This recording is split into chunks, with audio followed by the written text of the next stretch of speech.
Hi, everybody. Thank you so much for joining me this morning during this ECN virtual conference. My name is Melissa, and I'm one of the BDMs of Albatros Expeditions. Thanks again for giving up your time this morning to join me and to talk about all Albatros expeditions and our brand new expedition ships, and to bring you our super new expedition products a little bit closer, and also the new itineraries. If you have any questions, there will be an opportunity at the end of the webinar, and you can just pop in the question box on the right-hand side. And I also prepared some question polls for you to answer. I'm going to make a start now and hide my camera, and we can get going.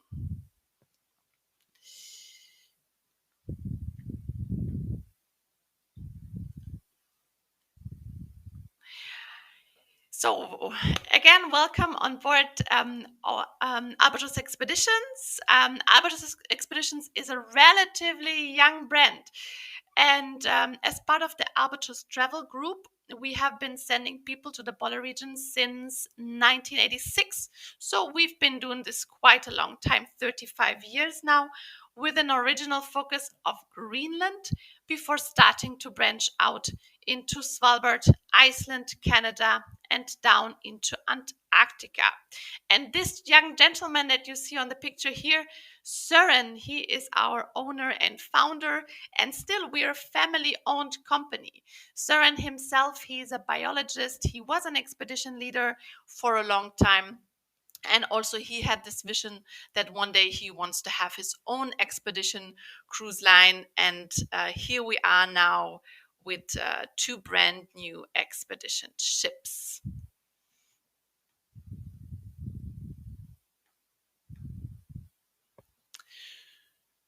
So what's the difference cruising on Albatros Expeditions? Many of you might not have heard of us, but on board on our ships, you really soon feel like a family, as there is only a maximum of 180 other guests on board with you or your clients. So they become your family quite soon. I just returned this summer from Svalbard, and we had approximately only 140 guests. So you really get to know each other after a day or two. We have one of the most modern fleet in the industry, and have, of course, purpose-built ships that I will show you closer in a second. We have expert guides who are phenomenal people, and they come from very interesting backgrounds, so it's always worth chatting with them and taking the time to speak to them. And I really do believe in the enrichment and educational on board for your clients. We want to make polar ambassadors for the planet out of your guests when they return from a trip with us. We also focus on more time off the ship, and our ship is kind of the base camp for all the exciting landings. So usually we get our guests on a twice a day, sometimes also in the evening, so 3 times, but this depends on the voyage. And we do have a super relaxed atmosphere. It's very Nordic, also very hygge, very cozy on board. And our guests do not have to bring their tuxedo on board. We care more about waterproof pants, jackets, and those are also provided on board. But of course, if the guests would like to dress up, they can do this as well.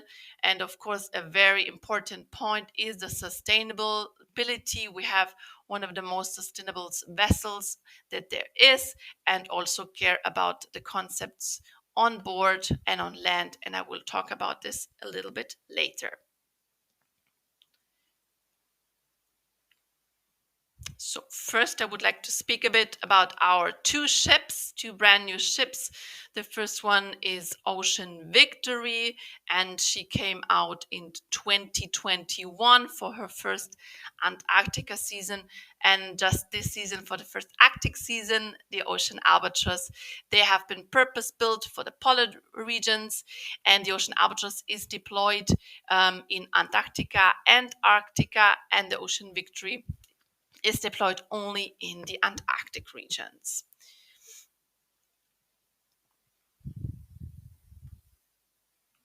Both ships, as I said, they have a maximum capacity of 180 guests. We normally have an average of 160 to 175 guests on board, and we believe this is the perfect size for a small ship cruising experience.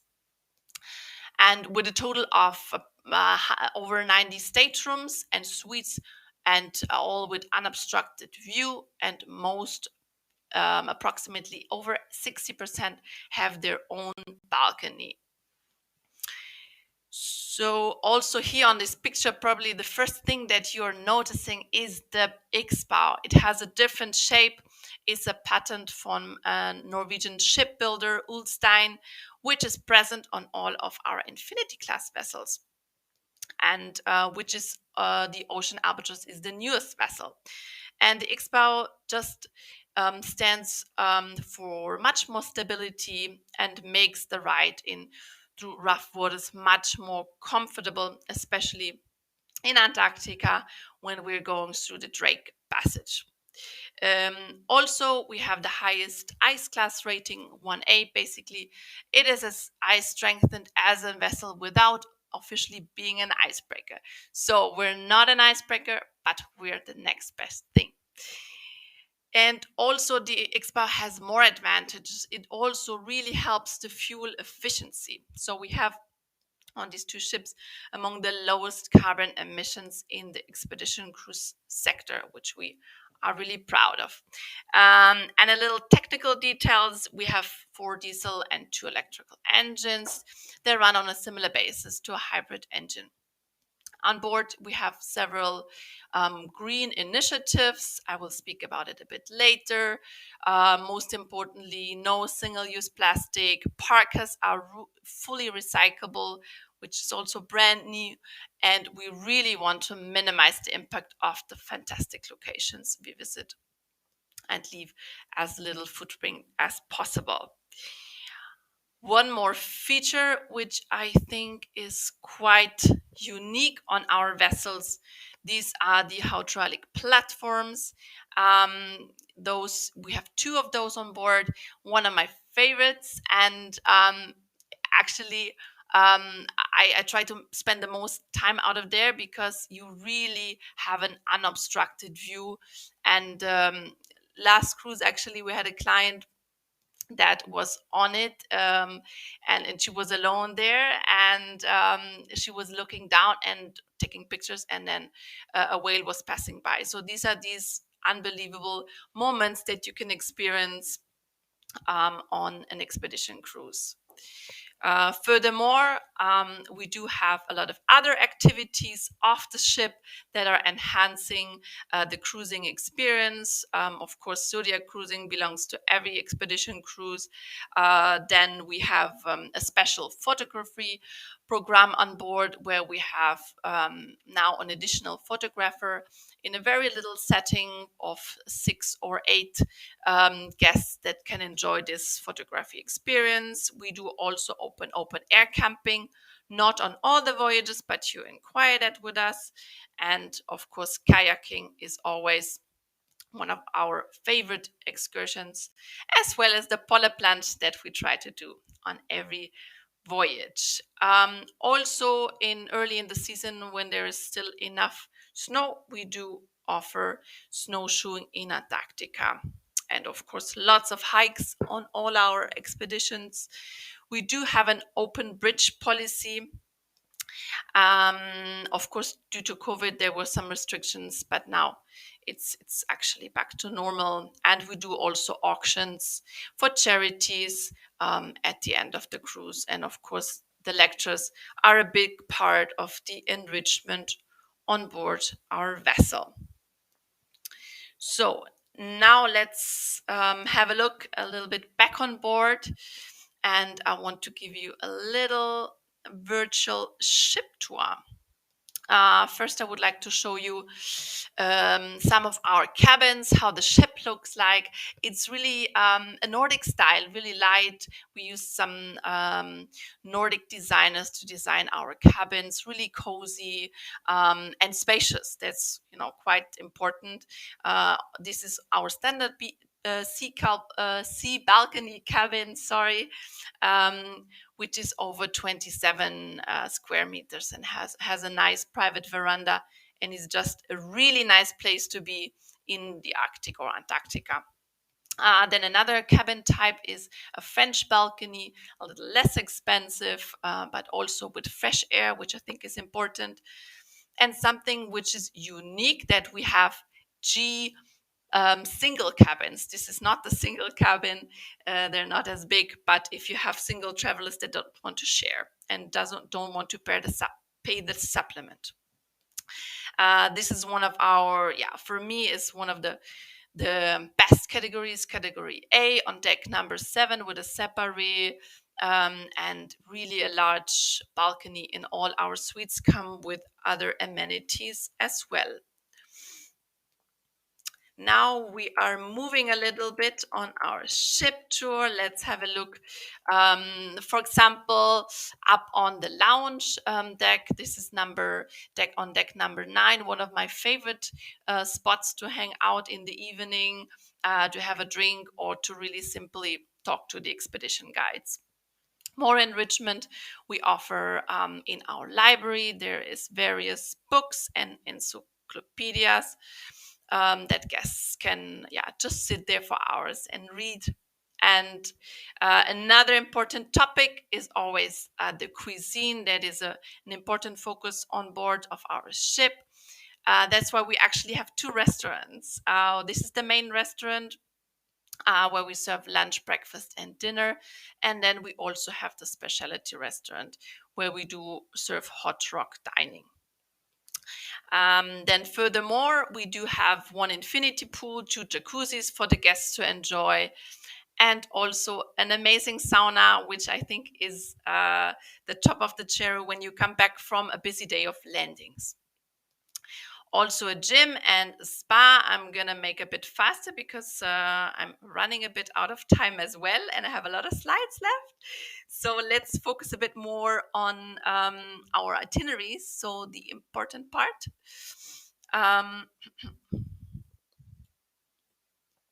So the main focus really of our voyage is the destination. We really want to focus on history, on nature, wildlife, and all the adventurous experience on board and off the ship, as we do create once in a lifetime experience for our guests. But especially Antarctica, Mother Nature is really in charge. So many times when we have a plan A or B, plan C kicks in the next morning. So every excursion or every expedition is different.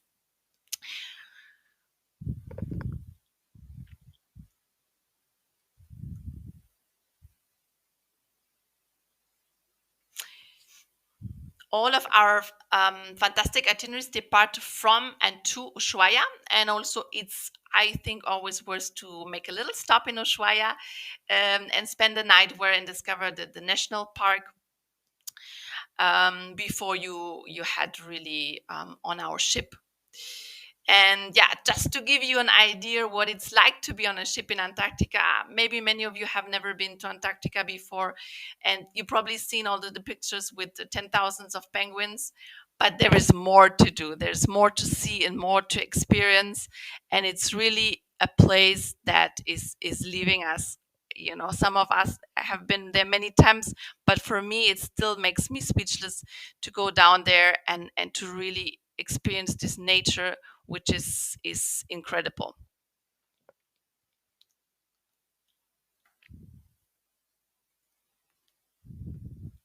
So let's move right into the actual itineraries.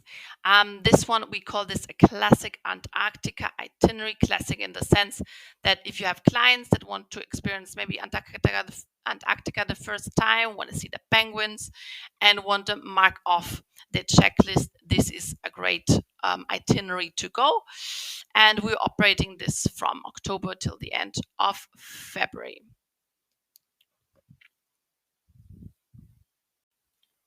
Now we have a 13-day itinerary or 12-day itinerary.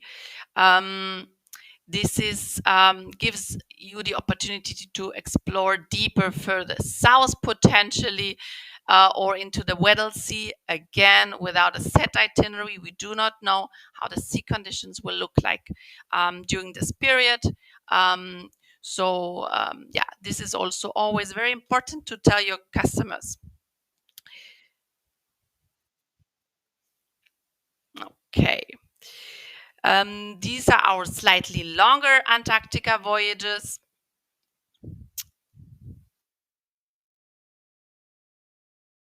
Okay, I'm sorry, I just got a notice I have a few more minutes left. So I think we are moving after this one to the Arctic.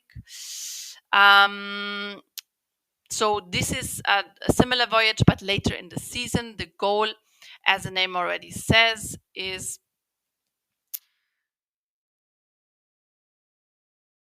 to cross the circle. Again, here we have to look into the sea conditions. So I'm going to slide through all the different trips quickly because I'm running out of time. In the end of the season, we are in March, we're focusing more on whale voyages because this is the time where we can see 3 or 4 different species of whales in the peninsula. And this is also one of our less expensive tours. So if you have customers that are on the budget, this is a great trip to go. And then our longer voyages, we have an amazing new trip in our portfolio, and you have to look at it on our website. It goes to the South Sandwich Islands, so one of the most incredible and amazing places that you will find on Earth. Now I'm gonna make a quick move because I can't get to all these slides, but I would like to show you what we offer in the Arctic.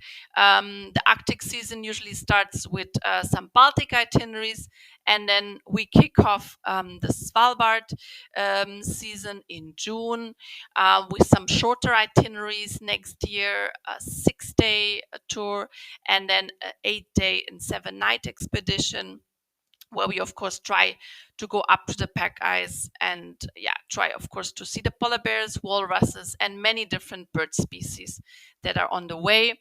And of course for us, Greenland is in our heart, in our destination, and in the future we want to do many more fantastic Greenland itineraries for you. One of the most popular one is the Disco Bay itinerary that is 8 days long, and it is covering beautiful up to beautiful Umanak, and we go to the glacier of Ikip-Sermia, Quetasak, which are beautiful settlements and much more cultural. We really dive into the culture of the Inuits and the different settlements. So last but not least, I think I just have a minute or two. So basically, we include in our itineraries all meals from this season on, also drinks for dinner, all the transport, and something important, we do include charter flights in our Arctic season from and to Longyearbyen and from and to Kangerlussuaq, Greenland, which is also a nice thing for you as an agent. And of course, all the other amenities like rubber boots, zodiac landings, polar plunge are included in the fare. We do have a quite diverse team of roughly 20 expedition guides on board, and they will be they will be your go-to persons while you're on the voyage. And as I already said, they're so talented. They come from all different backgrounds and really from younger till older, but it's always a great mix that you will meet on board. Do I have a minute still, or 1 minute? Okay. Then I think we are focusing on the last slide, sustainability. We as Albatros Expeditions, we have been focusing on sustainability already for over 30 years. We got an award in 1995. It was the first sustainability award where probably the most of the industry wasn't even thinking about it. And a little bit what we do on board our vessels, as we said, lowest greenhouse gas emissions per guest, lower fuel consumption, 30 till 60% lower than older ships, and we only use marine gas oil. What we do on board our ships: no single use plastic, we only use certified sustainable seafood, we're eco friendly. We use non toxic, biodegradable cleaning and laundry products, and jackets made of recycled and recycled plastics. And of course, we proactively support several charities and initiatives focused on polar conservation. So, last but not least, how to reach us. Our office is based in Copenhagen. Feel free to contact me whenever you need something, or if there's any questions, we can maybe have a look at it. Charlotte, do we have a minute? Yes. Mhm. Yeah. Yes, good question. Thank you so much. We do have two cabins that are accessible for wheelchairs. We would like to actually, if you have guests that are having a disability, maybe speak to you and see, how they feel about, doing a voyage. But in theory, it is not a problem. However, the expedition leader is in charge of deciding whether the guests can actually also leave the ship.